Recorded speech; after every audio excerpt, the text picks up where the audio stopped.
Hare Krishna, good afternoon, dear devotees, from Sridham Mayapur. This is our daily meditations in Srimad Bhagavatam, and this is session number 40, Chalis, of our meeting in Kurukshetra. It's the sixth part of Uddhava meets Nanda-Yashoda. I think we'll have at least 7, maybe 8 parts of that. And today we're going to speak something about how Uddhava begins trying to preach Gyan to Nanda and Yashoda. So we'll say a few prayers first. Gora Graganya Gana Gota Goloruharam Goranga Guratama Gopyara Kopa Vriksham Gopala Gadarati Dam Yati Singha Gora Govinda Deshi Kavaram Satatam Namami Narayanam Namaskrityam Madam Sharanarotamam Devim Saraswatim Vyasam Tato Jayamudire Vedi Ramayane Shaiva Purane Bharate Tata Adavante Chamadye Chahari Sarvatra Gite Mukam Karoti Vachalam Gumlam Gayate Girim Yad Kripa Tamaham Bande Shigurum Dinataranam Paramananda Madhavam Paramananda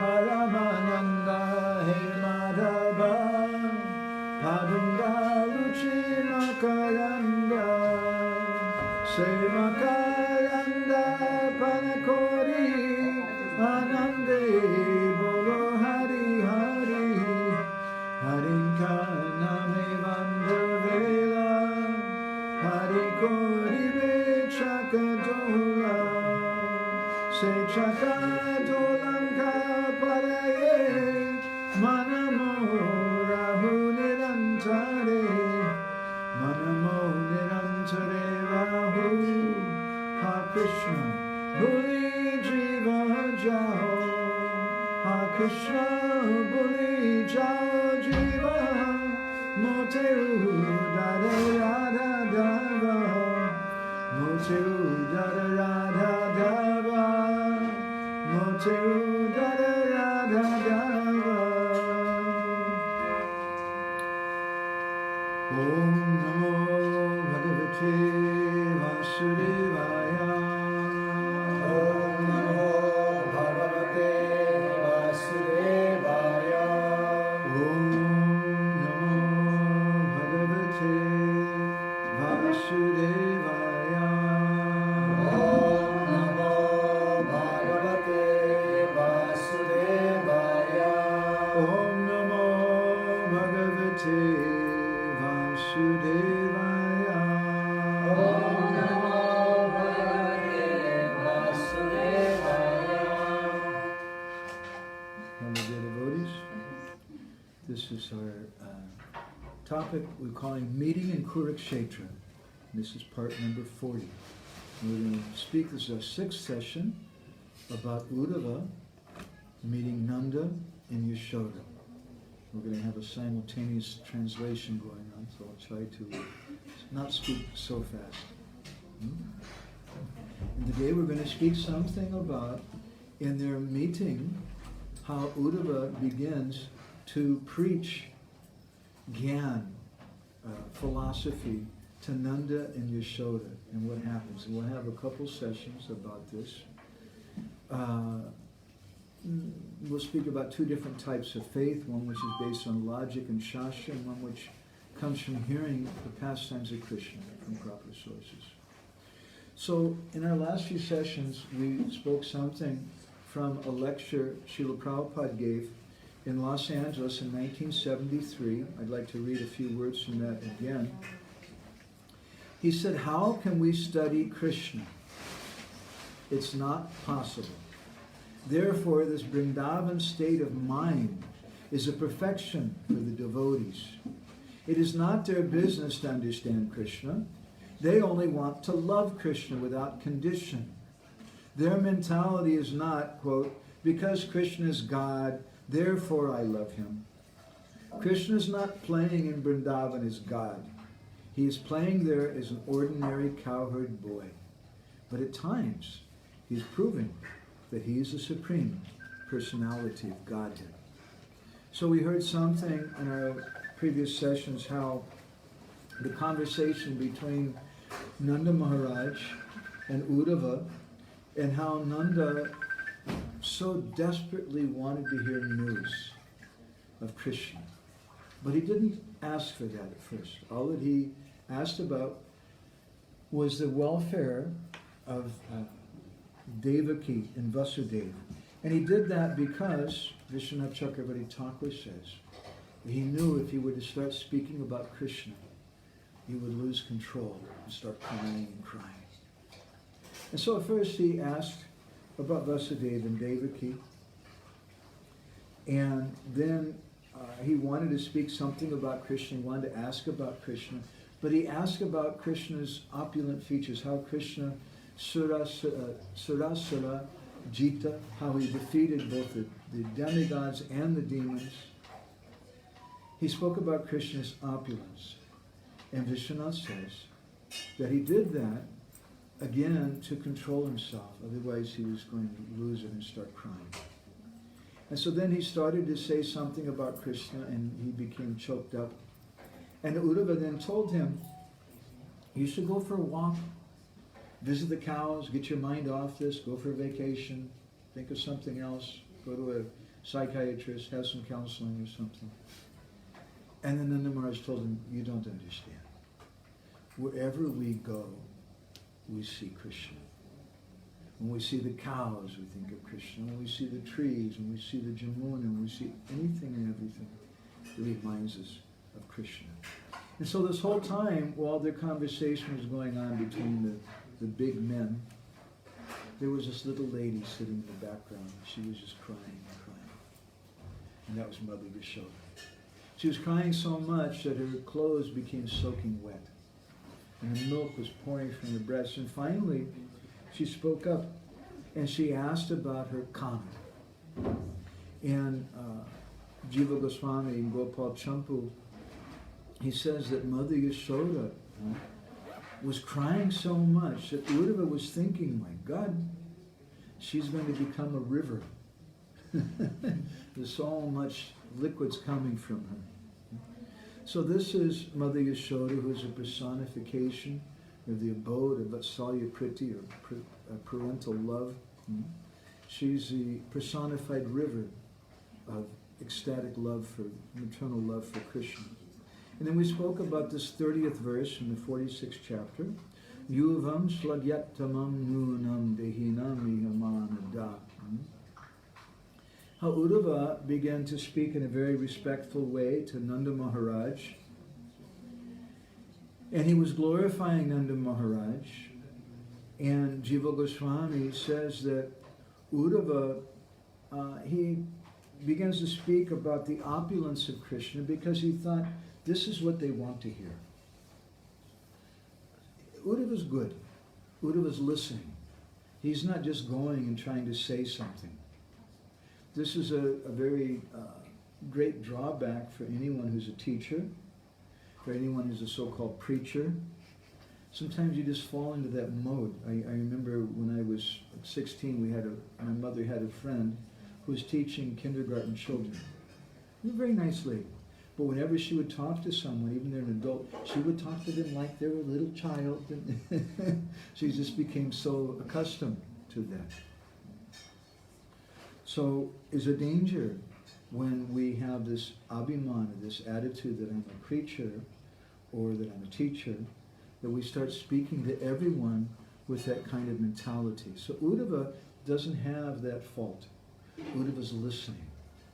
And at first he thinks, oh, Nanda Maharaj, he's speaking about how Krishna killed all these demons and how he defeated the Suras and the Asuras. That's what he wants to hear about. So he began to speak in an according way. people talk about, empathetic listening or active listening as a new kind of thing, like a new age feature. But it's been going on for thousands and thousands of years. And in fact, the book about it is Srimad Bhagavatam. That's the original discussion of it. So, Uddhava began speaking about the opulence of Krishna and all the different devotees, and how Narad Muni is a great devotee, but better than him is Vasudeva and Devaki, but you're the best.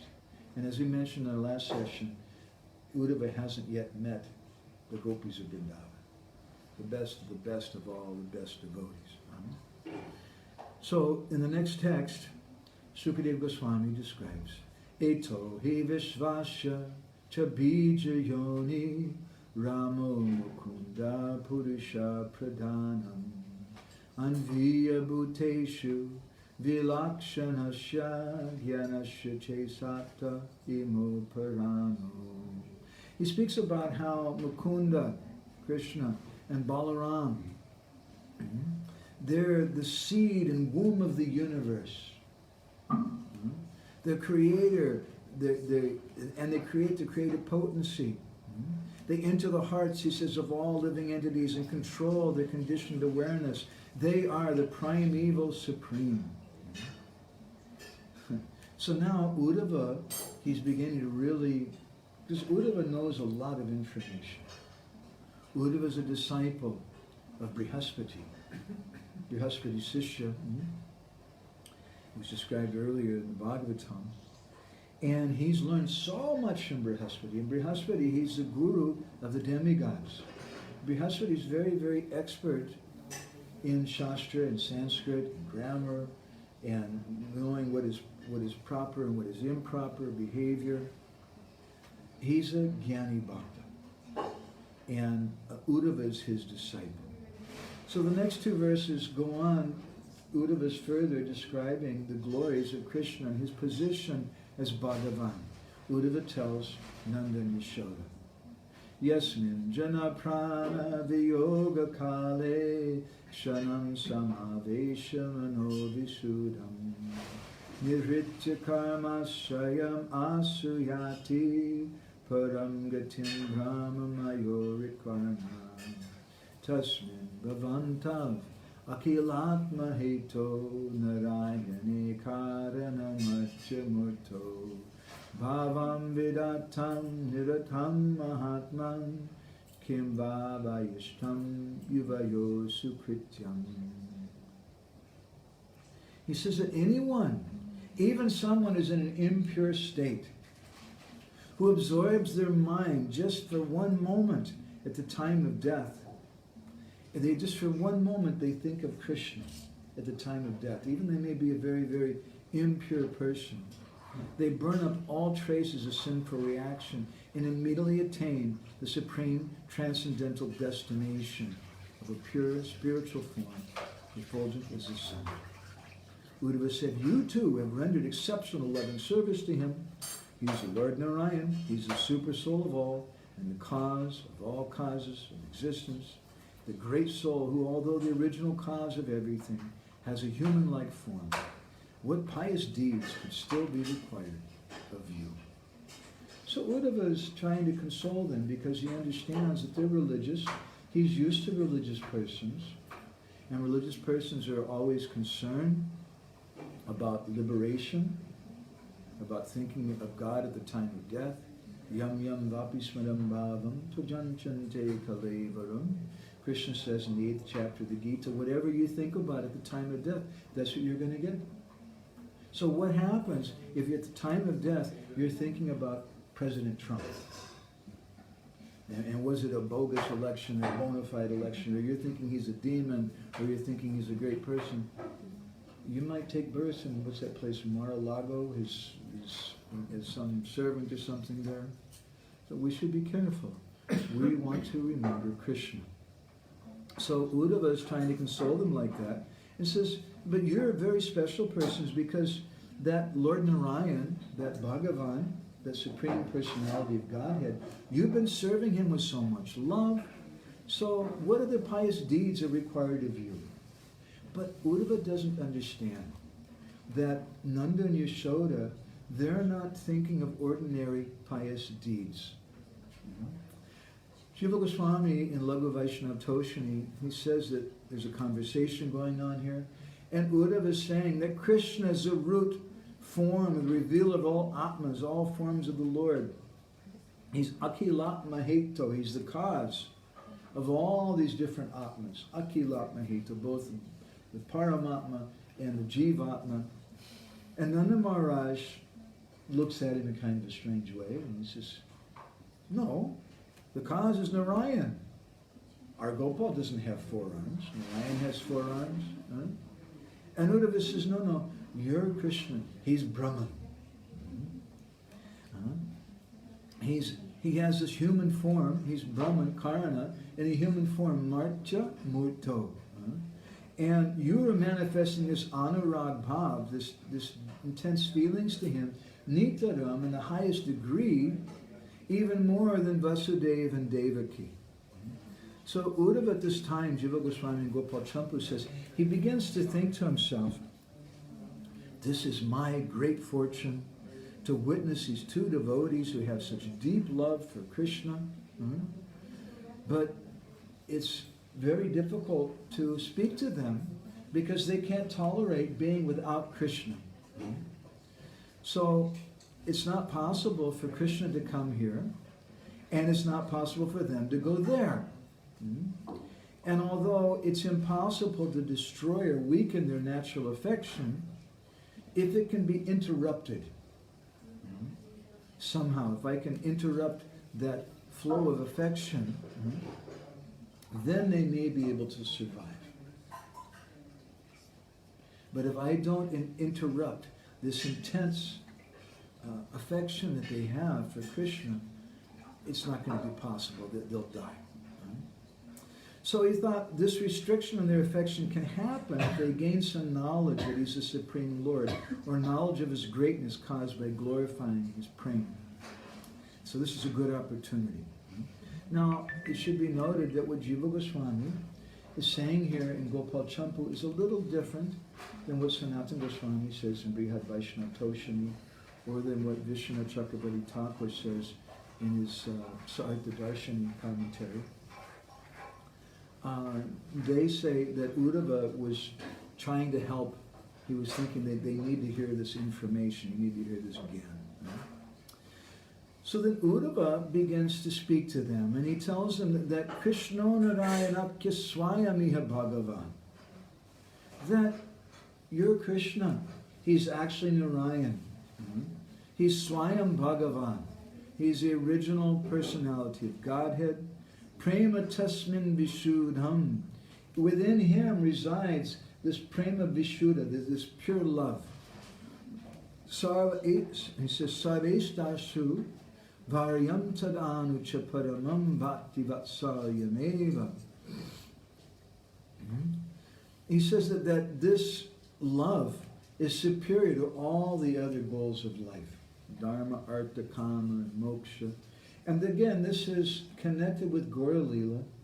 Krishnadas Kaviraj Goswami, in the beginning of Chaitanya Charitamrita, he describes 4 types of what he calls Kaitava Chatushtoi, or 4 types of cheating Dharma. And that's Dharma, Artha, Kama, and Moksha, in comparison to what he calls Panchama Purushartha, or the 5th and highest goal, which is love of God. So, Uddhava is telling him that because you too are the best examples of this Vatsalya Priti, if any fortunate people get your association, then what will happen? They'll also gain that deep rati, that type of love for Krishna. This is such an important point. Association is the vast majority, vast percentage of our spiritual life. If we associate with lusty people who are materialistic, then those lusty feelings and materialism will come to us. If we associate with people who are devotees, they're wearing kunti mala and tilak, but they just want to have a comfortable life. They want to be devotees, but they also want to enjoy something. Then that's okay. That's much better than associating with non-devotees. But we probably won't make so much advancement. But we associate with devotees like Kunti Devi, who pray Vipadashanta Tassa Svat Tatta Jagadyo. Give me problems. I like it. I want to suffer. We think there's some kind of illness, mental illness, if someone prays like this. But she's praying this way. Why? Bhavato darshanam yat shadapuna bhava darshanam.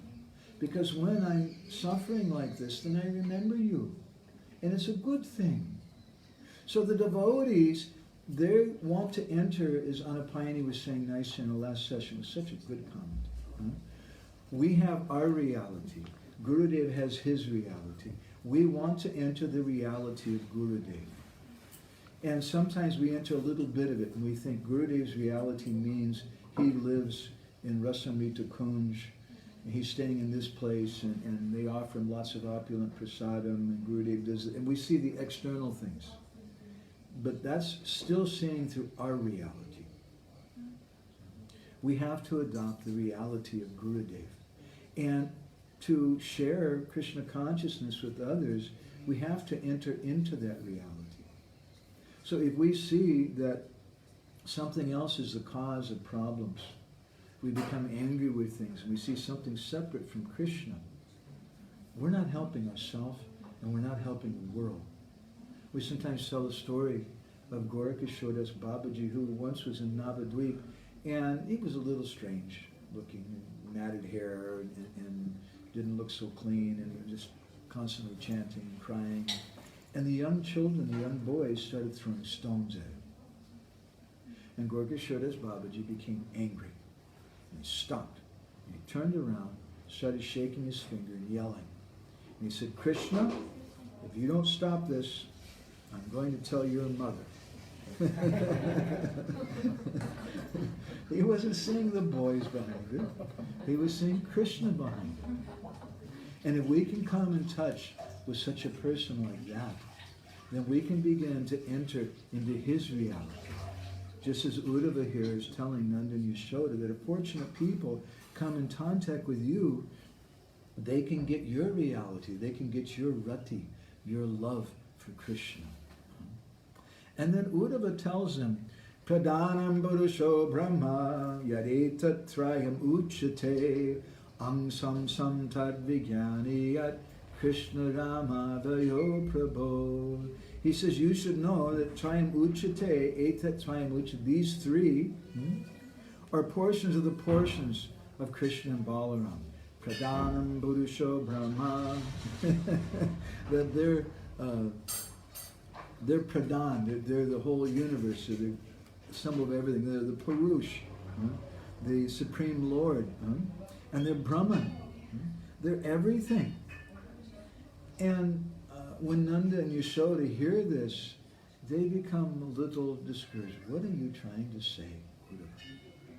So at this point, I'd like to look away a little bit from the Leela that we're hearing and turn a little bit to philosophy. There's a nice verse which is found in the 8th chapter of the Madhya Leela of Chaitanya Charitamrita, spoken by Ramananda Roy. And my grandma, she once told us that you should memorize this verse. And it's a very appropriate verse for today.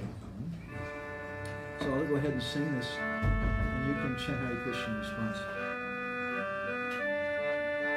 Arashagya kaka chushe gyana nimba fole. Arashagya kokila kai prema mamukule bada. Hare Krishna, Krishna Krishna, Hare Hare, Hare Ram, Ram, Hare Hare. He says there's certain people who are like kaka, kakapaki. What's a kaka? It's what? It's a bird, yeah. It's a bird. It's a black bird. It's a crow. And they have a lot to say. You hear them talking, they sing. Ka, ka, ka. And therefore they're kaka. That's the sound that they like to make. Kaka. So this kaka, they're arasa. They have no rasa. Arasa gya. Kaka chushe. So what do they choose? What do they like to eat? Jnana nimbafali. They like to eat the fruit from the neem trees. And you'll see the crows going there. Very nice fruit. That, which he says, is just like gyan, some philosophy. But rasa gya kokila kai. We were mentioning this word kai before. Kai means to eat. And how the Bengalis, they say, Ami bidi kai, I'm eating a cigarette. Ami pani kai, I'm eating water. Ami sabji kai, I'm eating sabji. They eat everything. They eat the cigarettes, they eat the water. They use the same word, kai, for all those things. So rasagya kokila kai, the kokila bird, it's rasagya. It likes rasa. And so what is it eating always? Premamra mukule. It's always eating the wonderful mango fruits of love of God. So in Madhurya Kadambini, Srila Vishwanath Chakravarti Thakur, commenting on Rupa Goswami's Bhakti Rasamrita Sindhu, which describes that Ado Shraddha Tata Sadhu Sangha Tato Bhajana Kriya, that the first thing begins with faith. Ado Shraddha. Now what does that mean? Even I meet sometimes devotees who don't have so much faith. One devotee wrote me recently, there's an old friend who's an initiated devotee, and she just decided after many years, I don't believe this, it's just too weird. How can I believe there's a little blue boy and God and all this? And they go away. So what is the cause of that faith? Here someone's an initiated devotee, sometimes and they don't have that faith. We think, oh, I'm where am I at? Maybe I'm on the platform of Ruchi, I'm like a Madhyamadikari or something. But the first question, have we really come to this platform of Shraddha? Have we become Shraddhavan, in the language of Chaitanya Charitamrita, to someone who has faith? Shraddhavan Janhoy Bhakti Adhika, because it's that Shraddhavan Jana who has qualification for Bhakti. So this Shraddha is the first thing. And what is this Shraddha? He says there's two types of Shraddha. There's Sabhavika Shraddha, which means natural Shraddha. And then there's this Balutpadita. Balutpadita Shraddha means something which is the result of being convinced by someone else. And we see so many devotees like this. I hear people, sometimes one person wrote to me, well, because you're accepted by the GBC as a senior devotee. They were telling me like this. What is that? It's not a natural way to speak to someone. It means you have some information that you've acquired. And someone has preached to you. And that's okay. As a result of that preaching, you have some kind of quality of faith. But Vishwanath again divides these three types of faith. One is Sabhavika and Balapurvaka. Balapurvaka means by force, where someone's preaching to you and they're convincing you of this thing. These are two basic types of Paramarthik Shraddha. Bhaktivinoda Thakur says there's Lokik Shraddha. It's a great science. What is faith? There's Lokik Shraddha, there's common faith, and there's Paramarthik Shraddha, the transcendental faith. And Bhaktivinoda goes on further, we'll come to that in a moment, to speak about two types of Paramarthik Shraddha, which he gets from Bhakti Sandarbha. This is from Bhaktivinoda's commentary on the first verse of śāstra. So these two types of faith are Shastriya Shraddha and Lokik Shraddha, and both of them are, the cause for them are association with devotees and their mercy. And therefore we say that Sat Sangayate Shraddha, that this faith comes by a result of association with devotees. But there's different types of devotees. not all devotees are the same. And some of them are devotees who they emphasize what Srila Prabhupada called the law. And there are other persons who emphasize they emphasize love. Those persons who are emphasizing the love, that faith is svabhavika. It's natural, it's just spontaneous. They have that faith. It's not a mental adjustment on their part.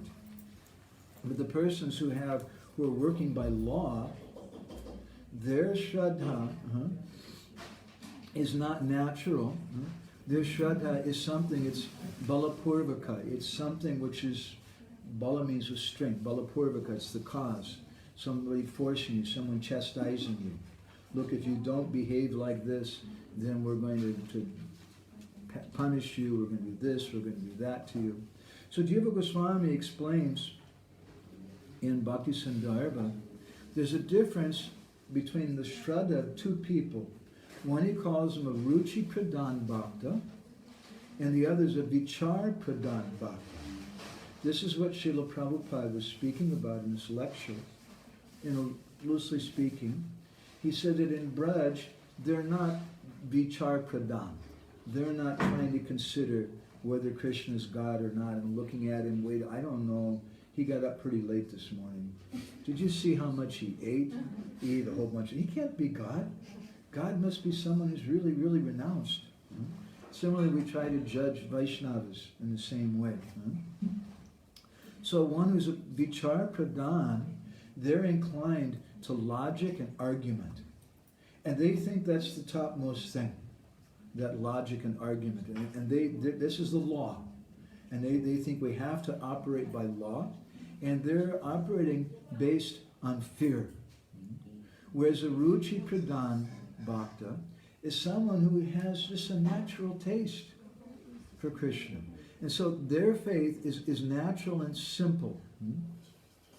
In the Bhakti Sandarbha, Jiva Goswami describes more, I won't read all the Sanskrit, it's quite long, about the Vichar Pradhan Bhaktas and how they want to know their faith in Krishna is based on some specifics. They're hearing from sadhus, both of them are hearing, but they want to know more about the technical information of it. They want to know more about the upakrama, the commencement of the text. When does it begin? How does it begin? Upasamhara. The upasamhara, what is the conclusion of the text? Jiva Goswami says these are 6 different things they use to analyze a book. And so they're analyzing the book in this way. And we have scope for them. Don't think that today we're trying to find fault with somebody and dismiss someone. We also have scope for those persons, and that scope begins long, long ago. Bhaktivinoda Thakur instructed his son, Srila Bhaktisiddhanta Saraswati, that you should open a school here in Mayapur to teach people who want to know all this information. And Srila Prabhupada and Srila Bhaktisiddhanta wanted that we would have Bhakti Shastri degrees, Bhakti Vaibhav degrees, and Bhakti Vedanta degrees, all these different types of degrees. They're needed. At the same time, it's not that Gaurvashuras Babaji had a Bhakti Shastri degree. He didn't. He couldn't read Sanskrit. He could read Bengali, but he couldn't read Sanskrit. He wasn't a shloka wala like that. But he's much, much higher than that because he's ruchi pradhan. He's not like these vichar pradhan bhaktas who consider that everything is so important that we have all this philosophy. So we have a couple new devotees who just came. Hare Krishna. Nice to see. So we're speaking about Shraddha and the difference of faith in different types of devotees, and how some devotees are ruchi pradhan bhaktas. Jiva Goswami says in Bhakti Sandarbha, ruchi pradhan, they just like it. It's just really, really nice. And that's maybe why they do kirtan, because kirtan is just such a sweet thing. But then there's also another type of devotee, who Jiva Goswami calls a vichar pradhan. And the vichar pradhan bhakta, oh boy, I'm repeating these things over and over again. So we're speaking about these two devotees, okay? Ruchi pradhan bhaktas, who have faith just naturally. They're swabhaviki. They're very natural.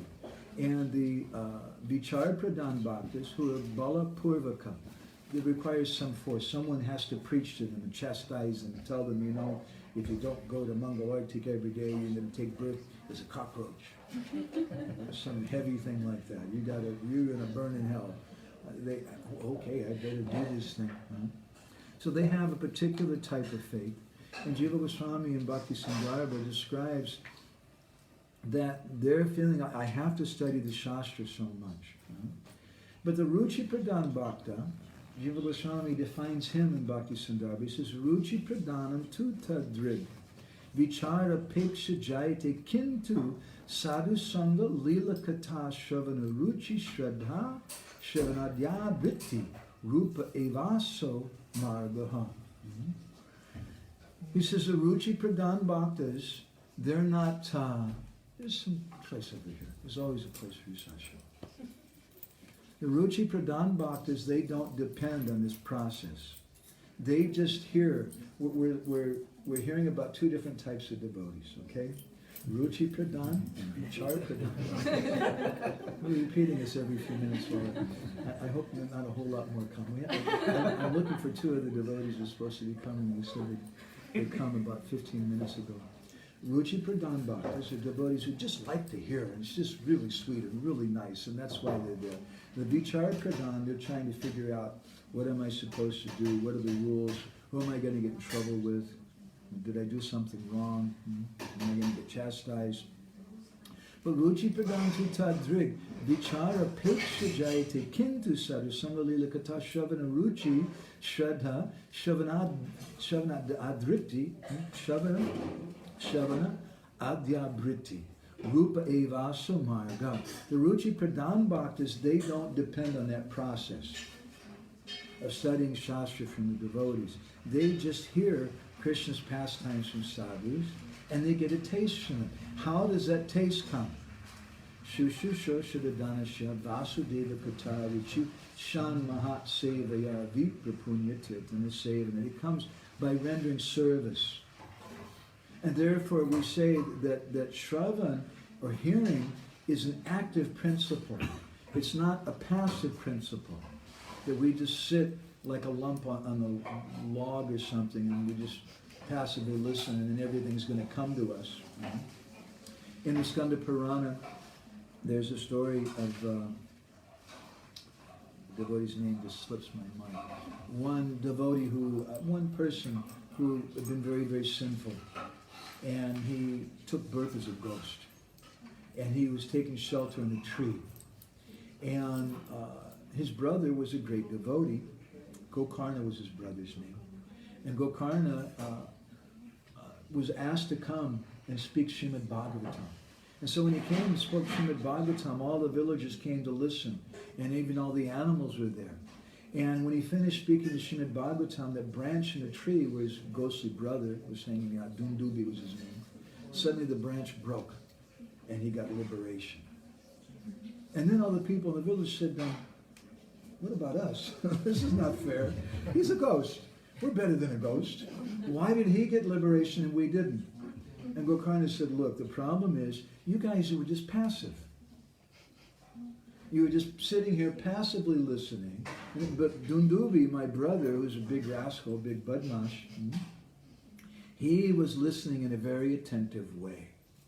And therefore, even though he's a badmash, a big rascal, he got a good result.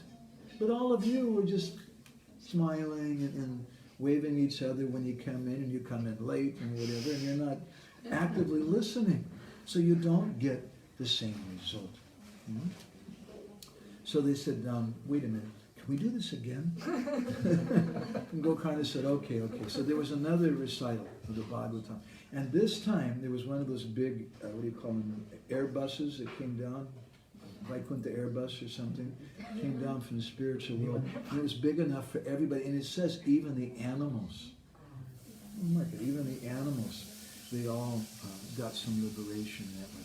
So Bhaktivinoda Thakur, in his commentary in the first verse of Shikshashtakam, speaking about the foundation of bhakti, he speaks about this principle of Shraddha. And he says that there's two types of Shraddha. Śāstra, avadharnamoyi Shraddha. Śāstra. It's with śāstra. Śāstra, avadharnamoyi Shraddha. Faith which is based in Shastra. And they're able to advance in bhakti. And the second one is Bhagavat Lila Madhurja Lobamoyi Shraddha. And the key word in this phrase is lobha. They have some greed. Bhagavat Lila, I'm not going to start it. We've had at least 10 devotees come in the last 10 minutes, and I kept starting over and over. Hare Krishna Pamsharatna Prabhu. Hare Krishna. Hare. Someone please get some, is there a chair for the two of them? I can sit on I don't need a chair, I just need space. If you find it too crowded in here, just pretend that you're an Indian. And everything will do. That's my solution for all the problems. When I'm here, when it's too noisy, it's too crowded, I just pretend that I'm an Indian. Everything becomes easy. So we're speaking about types of faith, and how Bhaktivinoda Thakur, in his commentary in the first verse of śāstra, says there's two basic types of faith: śāstra, avadharnamoyi Shraddha, faith which is governed by hearing from Shastra. That's what Srila Prabhupada, in that talk he gave in Mauritius, spoke about as the law. And some people, they have faith in that. And if you try to apply the law first, he said, it becomes problematic. The second type of person who has paramartik, or transcendental faith, is Bhagavat Lila Madhurja Lobamoyi Shraddha. He's someone who has this lobha, this greed, to hear Krishna Katha. And they're just a simple person. They don't know all this Shastra, this and that, but they just really like Kirtan. They just really like to hear. The first person, the Shastra Avardhamoyi Shraddha Jana, that person, he's governed by a sense of fear. And again, this is what Srila Prabhupada called the rule of law. And he said, but civilization is based on love and not law. So both things are there. Both things are faith. We shouldn't criticize one or the other, although naturally there's oftentimes a kind of tension between devotees who have these different types of faith. Especially the devotees who have the śāstra of avadharnamoyi Shraddha, faith in the Shastra and the rules and regulations. When they see someone who's not following all the rules and regulations as strictly as them, then they start pulling out their worn copy of Manasamhita. And they start shaking their finger, you shouldn't do like that, and I saw you. I was one of those persons. When I was a new bhakta, I remember watching devotees when they were doing artik for Tulsi, because I knew when you offer incense, it's 4 times to the feet, 2 to the waist, and 7 times around. Right? But when you offer the lamp, you offer 3 times to the face. But if I would see them offering incense close to Tulsi's face, not good. They're putting smoke in Tulsi's face, because I had this kind of faith. And this is faith based on the law. And for new people, they need law. They need that, because their faith, their Shraddha, is not Svabhaviki. In the language of Vishwanath Chakravarti Thakur, in Madhuri Kadambini, we were just speaking on that. It's not Svabhaviki, rather, it's Balapurvaka. It's based on some strength, with someone chastising them. And they have firm faith in that. And they have firm faith in the leaders. It doesn't mean that the devotees who have the Svabhaviki Shraddha, this natural faith, that they don't have faith in the leaders. They have faith in the leaders. Actually, their faith is better, because their faith is mixed with affection. Whereas the persons who have this Shraddha, which comes from Balapurvaka, just some strength of rules and regulations and chastisement, it's very harsh. And they're angry kind of persons, and when they're always looking for fault in others, like me when I was watching that incense being offered to Tulsi Devi, finding fault with them because they're not doing like this or doing like that, And I watched them, they didn't take 3 drops when they did their achana. It's a very bad thing. And those persons, they really feel this is right. And it is right. Because they're following śāstra. But it's not svabhaviki. It's not natural. And their dealings are not natural. Their dealings also sometimes are a little rough. Or their dealings are a little impersonal. So, Uddhava, there's a tinge of this in him. Rasagya kaka chushe jnana nimbafali. This is the nature of the kaka, the crow. They're arasagya, kokila, arasagya. They don't have any rasa because they're not associating with people who are like that. They don't even think that you need to do it because they don't have that quality of faith in a Vaishnava. Rather, they're Kanishta Adhikari, according to the 11th canto of the Bhagavatam. They're Prakrita Bhaktas, because they don't have faith in the devotees of Krishna. And they put more faith in the rules and regulations. And they follow sometimes the leaders, and sometimes even they look like the best followers of the leaders, because they want to be a good chela. And they just turn a blind eye. Anyway, it's okay, he did this, he did that, because he's the leader. They respect power. They're bala purvaka shraddha. They have this faith which is based on power, because they think that power is everything. But at a certain point, if they lose some faith in those leaders, then immediately they discard them, because it's not svabhaviki, it's not natural, it doesn't lead to affection for those persons. It doesn't lead to empathy for those persons. They have some faith because they want to have that position. And they think that having a position is everything, and whatever the leaders say, whatever the GBC says, that's absolute. And again, it doesn't mean that that person who's the svabhaviki shraddha jana, who has natural faith, it doesn't mean that he doesn't give respect. He gives respect in a natural way. They both give respect. But the one gives respect in a natural way, and he offers affection, and he has empathy. Was the other one, śāstra avadanamoyi shraddha, his faith is all bound up in rules and regulations and law, and therefore Srila Prabhupada said that civilization is based on love, not law. If you put the law first, he says, then it becomes mechanical, and it becomes dry. And we see this in the case of Srila Prabhupada.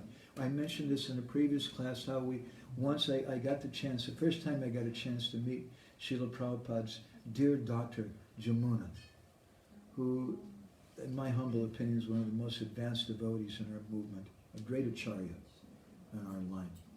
One of the first questions I asked her, I said, what happened? She said, what do you mean? I said, well, I heard that in the early days it was just like one big family. And it was, sometimes Prabhupada was serving out prasadam, sometimes Prabhupada would wash the dishes.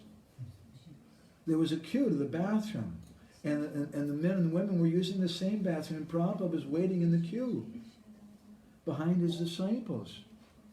Not that that's the desirable thing, as our Shasharta Avadanamayi Shraddha Jana friends will say, but that's very wrong, that's very, very offensive, and they're right.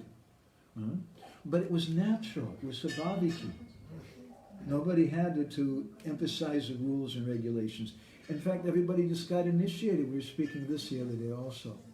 That somebody came and said, you're going to get initiated tomorrow? Prabhupada's going to give initiation. And we said, well, what's that? It means you get a spiritual name. And you get some beads. Is there anything else? No, that's it. Okay, well, yeah, that sounds cool. I'll also do that also. And so a number of devotees got initiated. It was really cool. You got a spiritual name and neck beads and things. And the next morning when they came to 26 2nd Avenue, there was a new piece of paper on the door. And it said that initiated devotees are expected to follow 4 regulated principles. And their eyes became very big. Oh my God. He didn't say anything to us about this. And so Jamuna was telling me that in those early days, it was just a big family. And it was very, very sweet. And the devotees didn't know. Who was it? What's the name of the scholar? some devotees went to his house one day to distribute some books, and he was a scholar of Gaudiya Vaishnavism.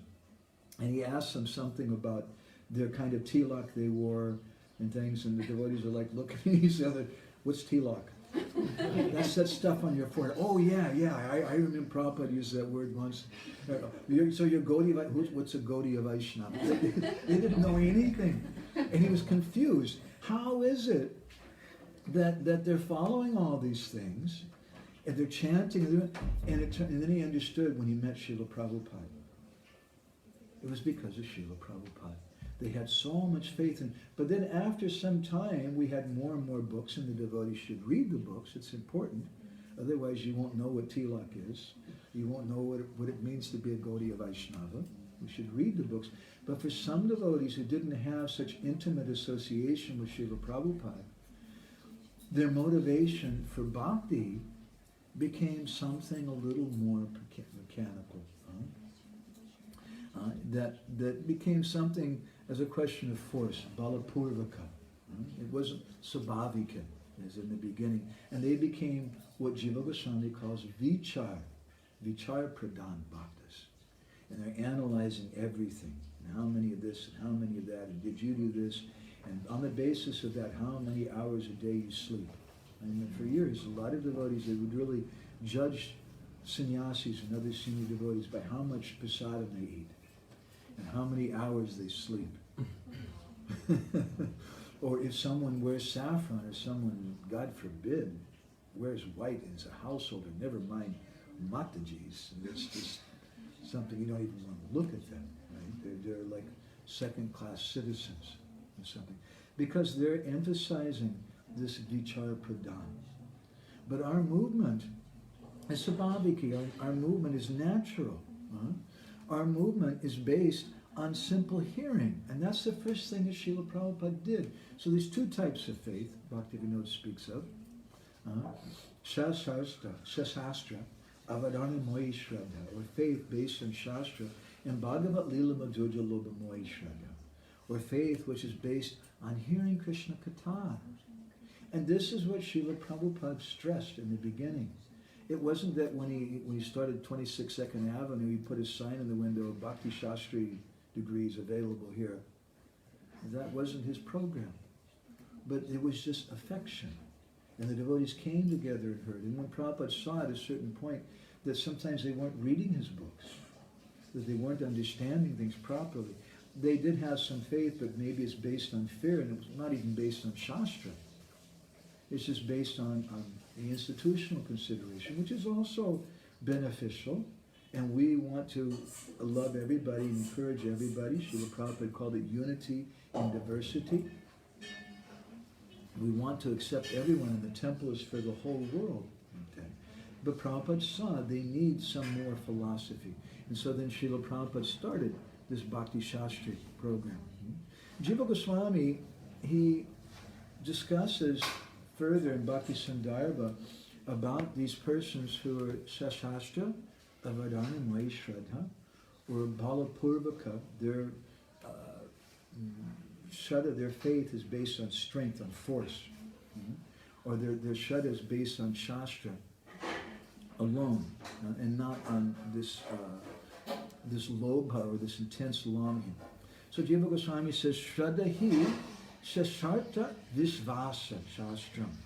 Those persons who have this faith, which is based on Shasharta Vishvasa, or faith in Shastra, Chatat Asanarasya Bhayam Ato. It's based on bhaya. It's based on fear. And what does that fear come from? He says, Saran Asya Bhayam Vadati Ato Jataya. Shradayas tat sarnapatir eva lingam. He says faith means, real faith means, Shraddhahi Shasharta Vishvas. It means faith in Shastra.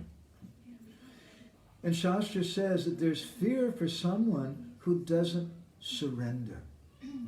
Sharan Asabhayam.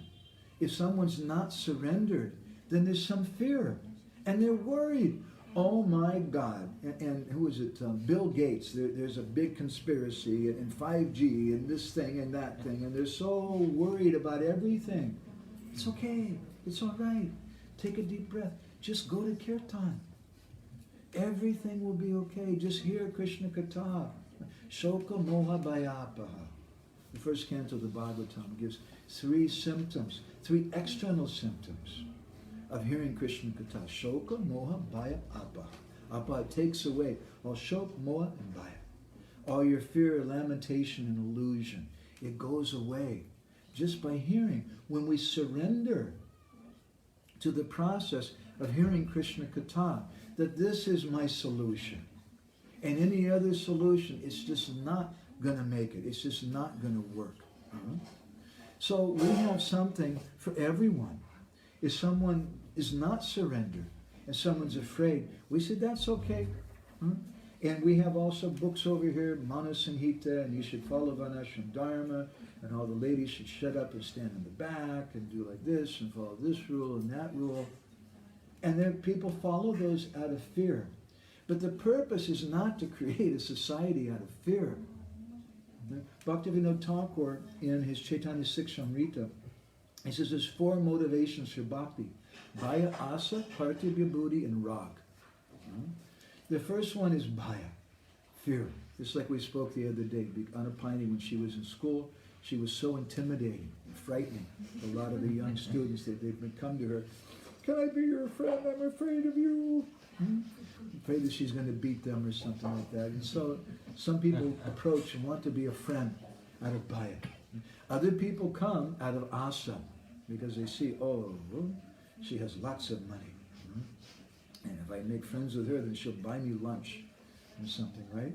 So we have this asha, this desire, where someone wants to be with this boy because he's like a rock musician. Everybody loves him. He's famous, or he has so much money, or this or that. That's asha.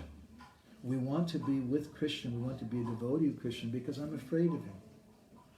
I'm afraid what's going to happen to me. I'm going to go to hell if I don't follow this. That's Bhaktivinoda says it's really low class. How can you be friends with somebody who comes to you and says, "Will you be my friend? I'm really afraid of you." Yeah, sounds like a lot of fun. Sure, we'll go and do stuff together, right? And they're going to be shaking all the time and looking up at me. And, yeah, sounds really, really nice, right? Worse than that maybe is asha. When they come to you and say, "Oh, you're so nice, I like you so much, and can I borrow some money from you?" They try to flatter you because they have some asha. And so some people, they think this is bhakti. That I'm going to flatter Gurudev. I'm going to flatter Krishna. And that's what bhakti means, to go and flatter, because I like to be flattered. Well, this is Balapurvaka. They're Balapurvaka Shadajan. They have this kind of faith based on his strength. So bhaya and asa are very low class. Better than that is kartavya buddhi. Bhaktivinoda says kartavya buddhi means I'm doing it out of a sense of duty. I'm married, and I have this sense of duty. I have to be faithful to my husband because I'm supposed to. And that's okay. That's a good thing. It's good for a lady to be faithful. It's good for a devotee to be faithful to Gurudev. It's good for a devotee to be very strict about following the regulated principles, chanting 16 rounds, because of this kartavya buddhi, that I must do this thing. That's okay. And Bhaktivinoda says that Nam Bhajan is so sweet that even if someone is taking shelter of the Lord due to bhaya or asha, if they come to the platform of kartavya buddhi, that's even better yet. But still, all 3 of those are low class. But if you take shelter of Nam Bhajan, then you may become a ruchi pradhan bhakta. Instead of one of the devotees who are just looking for the cause of everything, the vichar pradhan bhakta, as Prabhupada spoke in this lecture we began with, he said in Braj, they're not considering whether Krishna is God or not. That's vichar pradhan. Rather, they're just ruchi pradhan. They're just simple. We just love him. I don't know. Maybe he slept too much yesterday. Maybe we don't care. He's our love. He's our everything. And if he's Bhagavan, if he's not Bhagavan, we don't care. So the devotees and our society, we want our faith should become Svabhaviki. But it's not an easy thing. Any sociologist of religion can tell you most of the devotees in this room were converts to this path. Most of us weren't born in this. A few Deshi Bhaktas, maybe you grew up in a family who are Hindus or had some good fortune like that. But most of us are converts, and according to the sociology of religion, converts are the biggest fanatics.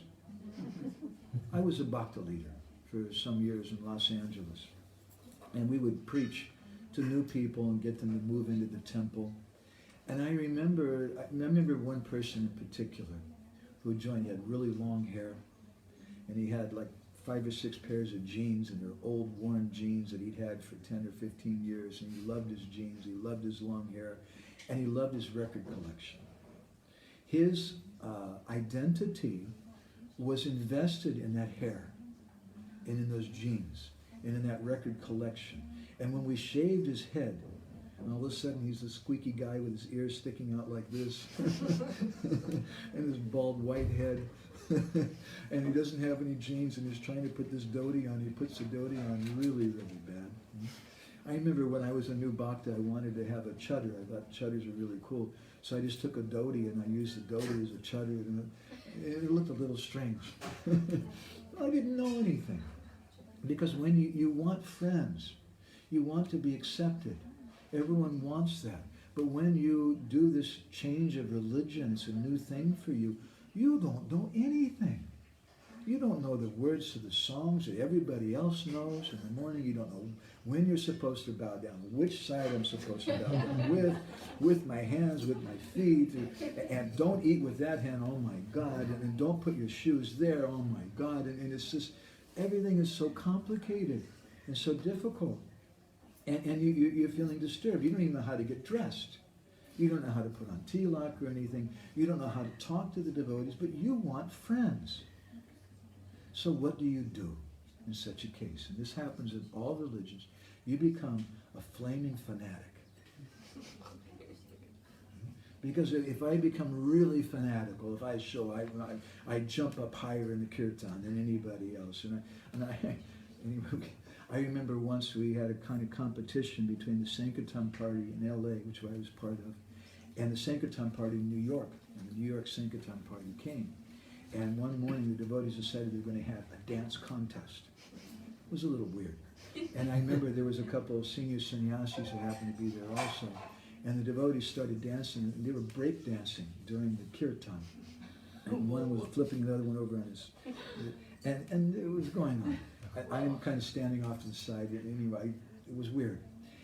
And then there was Premadvani prayers, and then they started singing the Shringa prayers. And again, the devotees jumped up and they started dancing really intensely in the Shringa prayers. And one of them fell over on one of the sannyasis. He happened to be a very angry sannyasi. And later that morning, he came to have prasadam, breakfast prasadam with the Sankirtan devotees, and he told us, all of you are going to get married. And we were all brahmacharis. I remember about Golka. And sure enough, within 10 years, every single devotee in that room was married. So it's a natural thing in the beginning. It's not a bad thing. People need to have some kind of faith. But there's different types of faith. Now Uddhava, he has his faith, but his faith is Gyan Mishra Shraddha. It's mixed with some Gyan. He has a little of this Bhagavat Lila Madhurya Lobhamoy Shraddha, because he's heard from Krishna. But it's mixed, it's Mishra, with this śāstra Avardhamoy Shraddha. But now he's coming to some other persons, and he's trying to preach to Nanda Maharaj and Nanda-Yashoda. And we'll hear more about that in our next session. I think I'm going to stop here. About how Uddhava is going to try to pacify Nanda and Yashoda using the only method that he knows. Just like sometimes I see devotees, this is the only method they know. They say, well, the GBC says like this. The senior devotees say like this. You should do like this. This is the law. And that's okay. That's not bad. We should respect. If we have a society that doesn't respect the leaders, it just becomes chaos. We should all respect the leaders, but that respect should be sabhaviki. It should be natural respect, which is based upon affection, not faith, which is balapurvaka. Balapurvaka shraddha means it's just based on strength. I respect you because you're bigger than me, because you have this position, and everybody else must also have respect like that. If our society goes on like that, who's going to be satisfied with that? Our society has to become sabhaviki. In the beginning, it's not uncommon for persons who are converts to a new religion to be artificial, and they have this balapurvaka shraddha, this artificial faith based on strength. That's okay. Don't disturb their mind. Krishna says, you don't disturb them. Rather, you encourage them. But if they're very fortunate, they may come in contact with someone who's sabhaviki shraddha, who's a person who just has natural faith. And especially they're fortunate, they come in contact with someone who has this Bhagavat Lila Madhurya Lobamoy Shraddha, who's just so simple. They just want to hear Krishna Katha. And they don't care if there's 4 of these and 3 of those and 2 of those. They like to hear that. That's also nice. But they're not just writing everything down in a notebook and trying to collect information, which is based upon fear. So this is Uddhava meeting Nanda Maharaj. This is Mathura meets Vrindavan. We haven't spoke yet anything about what our Guru Maharaj has to say about this. He says some very beautiful things. I'm sorry, this is our last katha here in Mayapur. I really want to thank all the devotees who walked with us in this journey of this katha, journey of the heart, and trying to understand something about the love of Vrindavan, which is sabhaviki, which is just natural, which is not balapurvaka, which like in Mathura and Dwarka, a lot of the love there is balapurvaka. It's based on this gyan and aishvarya. They have some fear of Krishna. They have some respect for his strength. We want to hear about this sweetness. And the more that we hear about this sweetness, the more that it comes to us. That's Bhagavat Lila Madhurya Lobamoy Shraddha. When we hear from that exalted personality who has genuine lobha, and maybe none of us are like that, but if we're fortunate to have gotten the opportunity to have heard that, and then we repeat that, then that little tiny bit of faith that we have, it grows with other persons. And this is, in my humble opinion, the best thing that we can do for Srila Prabhupada's society. As Prabhupada told the GBC on one occasion, this chanting should go on. Instead of meetings, resolutions, dissolutions, revolutions, and no solutions. There should be chanting. So that comes when we have natural faith. And we're all looking for that. We're all looking for community, which means common unity.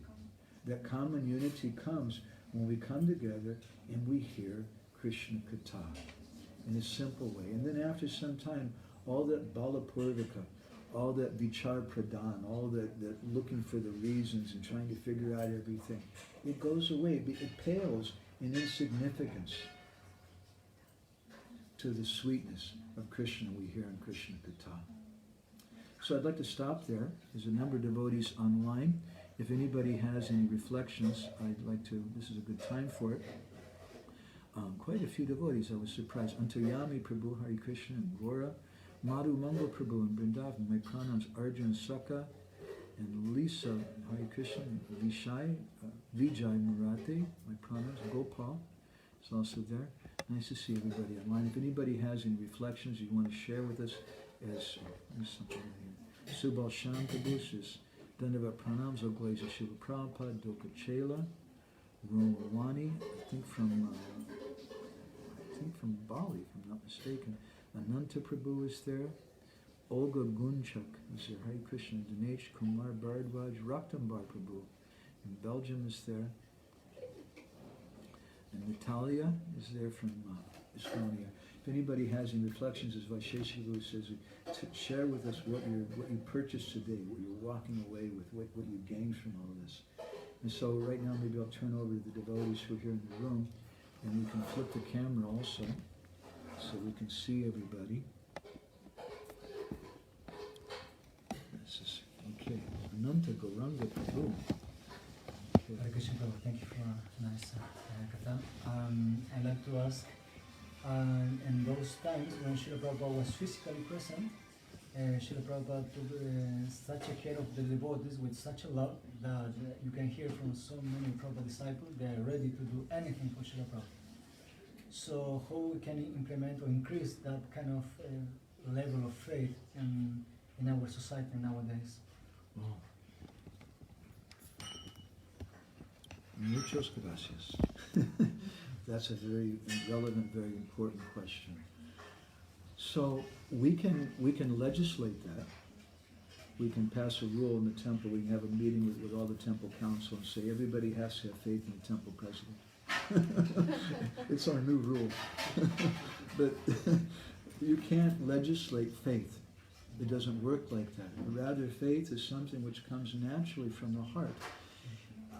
Sometimes we're preaching, we're doing Harinam, we're doing book distribution, and we meet people who don't have faith in us. It happens a lot. Sometimes we're giving classes and you meet someone who doesn't have faith. So what do if you really want to help that person? Well, in that case, I think Krishna's trying to tell me something, trying to tell us, you got to do some hard work. You can't just come and insist, look, I've got 2 garlands on, so you should have faith in me. I quoted at least 5 verses, you should have faith in me. It doesn't work like that. Huh? Rather, we have to do the hard work and be humble, be tolerant, and be as it would say in the Bible, non-covetous. We should give up how do you say the word? Covetousness? Covetousness. Yeah, desiring things for ourselves. We're detached, which is one of the natural qualities of a devotee. And if we behave like that, we can inspire some faith in them. So in our case, how do we, as you're saying, how do we progress if we need to have association with such a person, like Srila Prabhupada, and you hear about the affection they had? Well, I've met so many disciples of Srila Prabhupada who are carrying some of the same affection that Prabhupada gave them. That's what happens when you meet such a person. You become scarred. You have the samskar. Samskar means an impression. You get a scar. And you can share that with other people, that same kind of affection. And that affection, the quality of that affection is that it's causeless. It's nirupadika priti. As my grandmas would say, it doesn't have any upadi, any designation. It doesn't matter if you're senior or junior, if you're a good housewife, if you're a fallen prostitute, or if you're a big devotee or a small devotee. They can show affection. And that affection melts the heart. So we're looking for that. But some people, honestly, they're not looking for that. As one person once told me, Madhavananda, you have to think about your career in ISKCON. There's some people who think about that, and that's okay.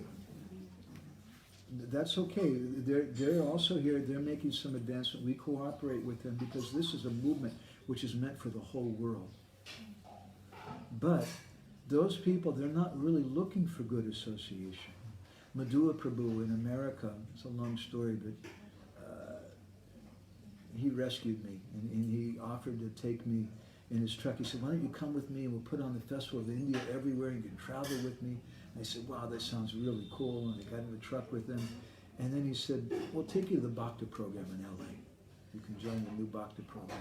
And then one of the things he told me, which really struck me, I remember after all these years, this was in 1982, he told me when you're there, you should always try to associate with the more advanced devotees. And he really made an impression like that on me. So we should be looking at what does it mean to more advanced devotees. It means those devotees who are sabhaviki, who are natural, who are not just ruled by the law, by rules and regulations. And again, we don't hate the persons who are ruled by law. We also love them because that's the best way to change them. We have love for them. We love all the managers because they need it, they deserve it. And even if someone's being a rascal and harsh and impersonal with devotees, the best way to solve the problem is for you to be loving with them. And if we have that attitude, if we're looking for such a person, we're crying for such association. In our non-bhajan, we're crying, please give me such association. Krishna will hear our prayers. And Krishna will send that to us. And he'll send it to us in a little way or in a big way, according to his desire. Is that okay, Jagannath Sutra Prabhu? Yeah, that was wonderful. He's thought about the same topics quite a lot, and he has a similar background in myself. So, anybody else has a reflection they want to share? Anything?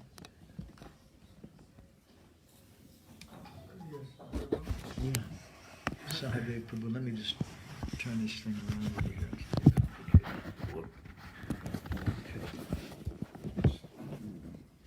It's Anapayani on the left, and Sasha. And Krishna Kum drinking water in the background. And Sahadev Prabhu there. Krishna Kum is hiding now. Sahadev Prabhu. Yeah, you were saying about, you made a very clear distinction between the bhakta who has faith in strength and power and the external world, and then you were saying how the devotee who has a taste for Harikatha. So can you explain that transition from faith in the external world to faith in hearing Harikatha from pure Vaishnavas? Yeah, thank you. That's an important question. It's natural to understand that most of us are going to have faith in the external world. That's what we grew up with, that's what we've had for millions and trillions of lifetimes. So how does that change? And when we come, there's so many people who have that, they're bahirmukh janas, they're external persons. So how do we make that transition? Through association. And association means to hear. Shitekshita pata. It's a path of seeing with the ear. And therefore we want to hear from sadhus. And we can, by hearing Krishna Katha, in the third canto of the Bhagavatam, there's a nice verse which I quote quite often, which is not coming to my mind. Satam prasangam mama, see, I just look at Krishna Kunda, it comes to my mind. Satam prasangam mama virya samvido bhavanti hritkarna visayana katha tas joshnat asapa varga bhartmani shraddha bhaktir shatir ratir bhaktir anukrama shiti. There's an anukrama. There's a krama, or a sequence of events which happens. Satam prasangam. A very interesting thing, these words, use satam prasangam. Vishwanath Chakravarti Thakur in Sarita Darshan, his commentary on this verse, he asks an interesting grammatical question. Fasten your safety belt. It's just a quick grammar point, but it's very interesting. You'll survive. He asks, what is the necessity of the prefix pra before the word sangha? Why not just say satam sangam? Sat sangha. Satam sangha means the same as sat sangha. What's the necessity of saying satam prasangha? Pra, what does pra mean? Pra means something more. What is the difference between satam satsanga and satam prasanga? First of all, what is satsanga? Satsanga means to be honest. It means you pay your bills. It means you don't beat your wife. It means you're a nice guy. It means you raise your children very nice. It means you're educated. You go to school. It means you go to the temple. The Bhagavatam says it means you chant your japa. It means you go to Mangalartik. It means you follow 4 regulated principles. So then what's prasanga? Prasanga means something more. And Vishwanath defines it as hearing Krishna Katha. Hearing about the Bhagavat Lila Madhurya Loba, this becoming greedy for hearing about the pastimes of Krishna, those very, very sweet pastimes. When we hear those, and for that reason, Srila Prabhupada wanted us to have Krishna book. And as we often comment, he didn't only want us to have the book, but he wanted us to even read it. It's legal. And even the Rasa Panchajaya, the 5 chapters in Krishna book that speak about the Ras Lila, it's legal. You should read them. And not only should we read them, but Srila Prabhupada wanted it as a regular daily basis where devotees would discuss it. Wow. You actually talk about it. Huh? As Sachinanda Maharaj mentioned in one Govardhan retreat, I remember it was very sweet. He said, there's certain kinds of people, if you go to them and you ask, what do you think Krishna's doing this time of the day? And they look at you and they say, is that legal? You're not supposed to ask questions like that. There's certain persons who have that kind of mentality. So they have this kind of bala pradhan. They have this kind of mechanical faith based on strength and impression, being impressed by someone's strength, and that's okay. But if you just stay in this movement and you just take these two secret weapons that Srila Bhaktisiddhanta and Srila Prabhupada gave, something we've been writing about in the last few issues of our Krishna Katami, the Bindu magazine, about Putana and organized religion. We have an article called Putana, False Gurus, Institutions in the Holy Name. Wow, it's like radioactive, isn't it? The title. But it's actually not so, it's not critical, it's actually very, very positive. Right? And so one of the quote we're speaking, it's some thoughts and reflections on Srila Bhaktisiddhanta's article of the same title, Putana, wherein he says things like throughout the history of the universe, no kind of organized religion has yet become successful. And he says so many really heavy things about organized religion. So then, okay, why did you do it? Why did you create the Gaudiya Math? And why did Srila Prabhupada create ISKCON? And we, as we mentioned in the introduction to our Krishna Katamrita magazine about Putana, we contemplated this for many, many years, and we thought, I don't want to print in this article unless we can answer this question. And after many years of thinking about it, we came to the conclusion, a pretty obvious conclusion, I think, that Srila Bhaktisiddhanta and Srila Prabhupada had two secret weapons. And they understood as long as these two secret weapons are there, then everything will be okay. First one is Srimad Bhagavatam. In the first canto, chapter 10, describes in the Bhagavatam, Tad Bhagvisargo Janataga Viplavo, that this Bhagavatam, every vastu, everything, has a dharma, an innate quality. The dharma of sugar is to be sweet, the dharma of water is to be wet, the dharma of fire is to be hot. Srimad Bhagavatam also has a dharma. The dharma of Srimad Bhagavatam is it will always create a revolution. That's the dharma of Srimad Bhagavatam. So you don't have to complain about the leaders, you don't have to complain about the management, you just do Srimad Bhagavatam. And it'll create a revolution automatically. If there's any problems. Right? The second secret weapon is the holy name. Now you may think, excuse me, it's not a big secret. Neither is Srimad Bhagavatam. We're out on the streets distributing Bhagavatam. We're doing Harinam every day. It's not a secret. We're the Hare Krishna movement. It is a secret in the sense that the Bahirmukh Janas, the little Putanas in this world, they don't have faith in those things. But you have to do it. If you're in the Brahmacharya ashram, you've got to go to the Bhagavatam class every day, and you got to chant 16 rounds, or they're not going to give you prasadam. You have to move out, and you're forced to do those things. In the 8th canto of the Bhagavatam, it's described that mantratas tantratas chidram, that there's always some chidra, some fault in your mantra and your tantra, roughly translated as organized religion. Right? Mantratas, tantratas. Mantra and tantra means what you chant, and tantra, your rituals and things you do. Mantratas, tantratas, chidram. There's always fault. Mantratas, tantratas, chidram. Desha kalaha vastuta. According to time, place, and object. But sarvam karoti nishchidram. All that chidra goes away. Anu sankirtanam tava. With the chanting of the holy name. So Srila Prabhupada's purpose and Srila Bhaktisiddhanta's purpose to just remind us is not just to make buildings, is not just to collect money, is not just to make organization. Those things are secondary. The primary thing is to give everyone the holy name and Srimad Bhagavatam. And they had firm faith that if these two things are there, everything will come. And so someone may be an external person. You're saying, we're all external persons when we come. No?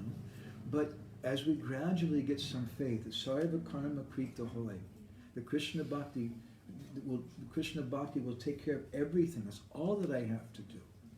That faith takes some time. And it comes by hearing. Then that change will come. It's a long answer, I'm sorry. You got my I'd like to give an example of Okay, let me just, secret weapons.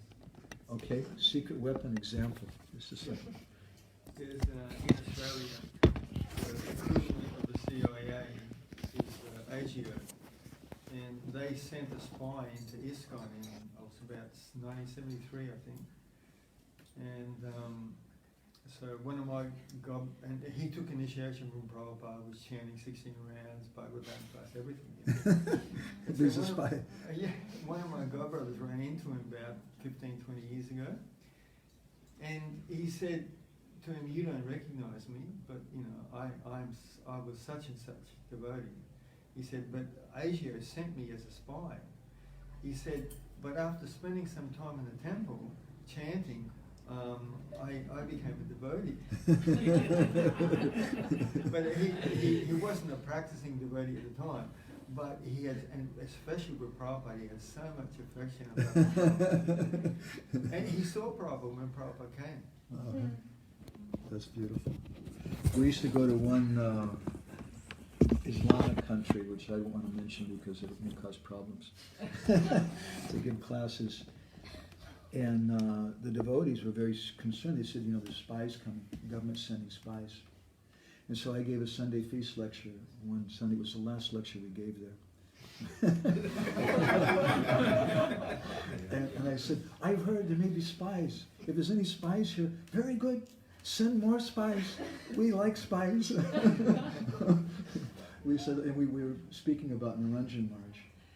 And how Niranjan, also Bhakti Vigyan Maharaj has told me the same thing in Russia.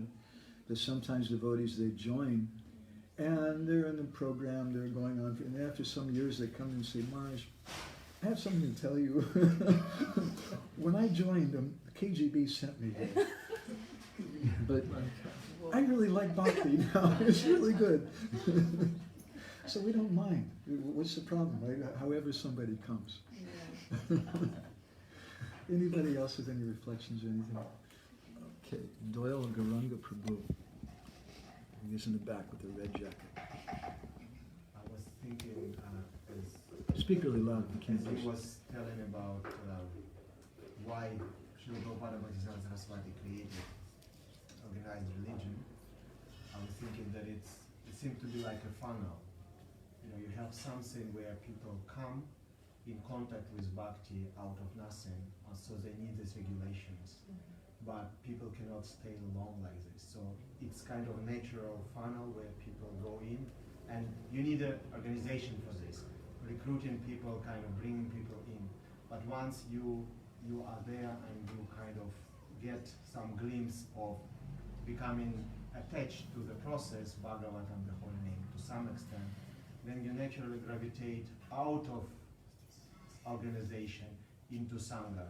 And then you create your own Sanghas, and you don't look back at the organization really to support you.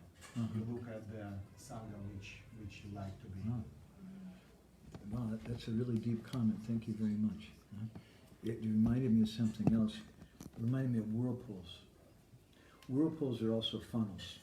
Under the water, there's some deep crevice or something, and the shallower water on the top, and it's going down, it's spinning around. And so what happens when you have a whirlpool, it's spinning things around, and sometimes they actually fly out, and they don't go down. So at the first stage of the funnel, when they're spinning around, sometimes people fly out, and they don't go any further in bhakti. And sometimes some of the water just stays up in the top for a long time. But if they're fortunate, then they'll go down, and they'll go very deep. That's a beautiful analogy. Thank you for sharing that. Anybody else with any thoughts, reflections, or anything? Okay. Okay. And here is Mari. First I want to thank you for such relevant katha. And today I was listening to Srila Prabhupada class, and he told, like, if you have love, everything is easy. You just do. You don't need to know why you're doing it. And if you don't have love, it's like becoming complicated. You need to know why I'm doing it and what benefit will I get from it. Oh, So yeah, it's like wow. similar. The You should share that with me. Okay. I'd like that very And also, much. I'd like to read like the quote of Mahatma Prabhu, and he says like bhakti is not controlling others, becoming a master, or demanding obedience because of one's authority. Bhakti is about accepting others, sympathizing with their needs, feelings, and serving them. So yeah, that's me. And just a little joke, I recently saw like one picture, and one mother told her son, like, son, our religion is based on love, not on fear. And little son is asking, Mom, and what will be with those who are not following the rules? They will burn in hell.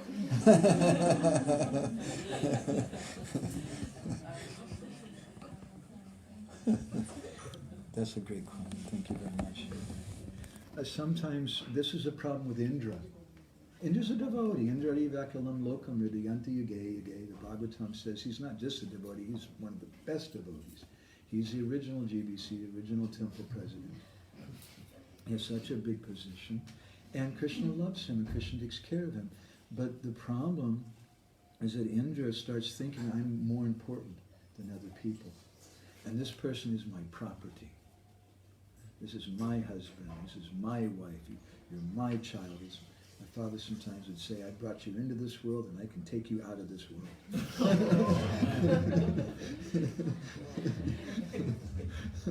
So that's not bhakti. But bhakti means when we have some empathy and we understand this other person. And we have this ashrams.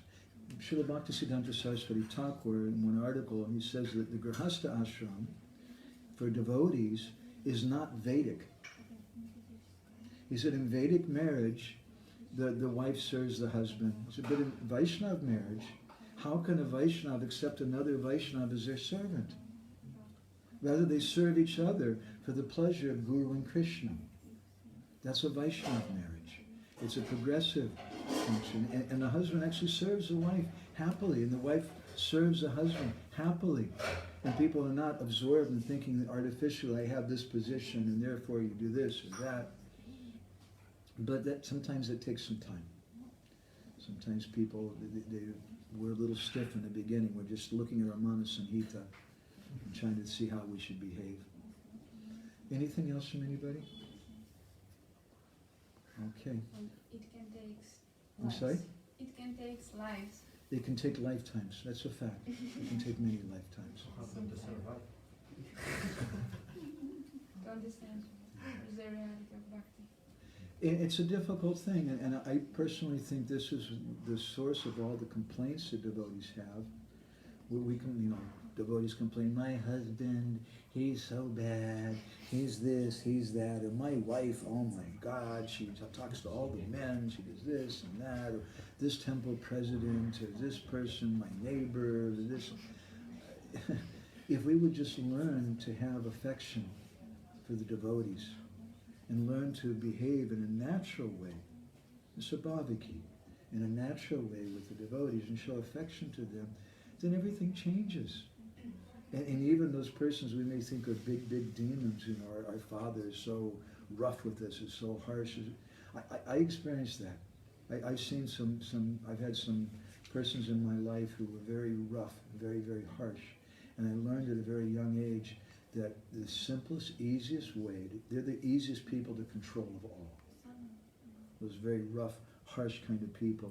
You just be very respectful and very humble with them. And even if they're wrong, you just be humble. Once one devotee came to my Guru Maharaj, a Western devotee, and he said, Guru Maharaj, such and such Indian devotee who's living in the temple in Bhubaneswar stole my Walkman, my tape recorder. And Guru Maharaj called that devotee, and he was a very nice devotee, the Indian. Guru Maharaj said, why did you steal it? And he said, Guru Maharaj, I didn't steal it. And Guru Maharaj was chastised. He said, Guru Maharaj, I didn't steal it. Guru Maharaj said, it doesn't matter whether you stole it or not. You go and you be humble. And you apologize to that devotee, because that's what he wants to hear. And so when people are very rough like that, I've learned that thing. You just be very humble and meek and respectful with them doesn't mean that we should accept being abused. That's another thing. There should be zero tolerance of abuse. And that includes mental abuse also, psychological abuse. And we may have to keep a distance.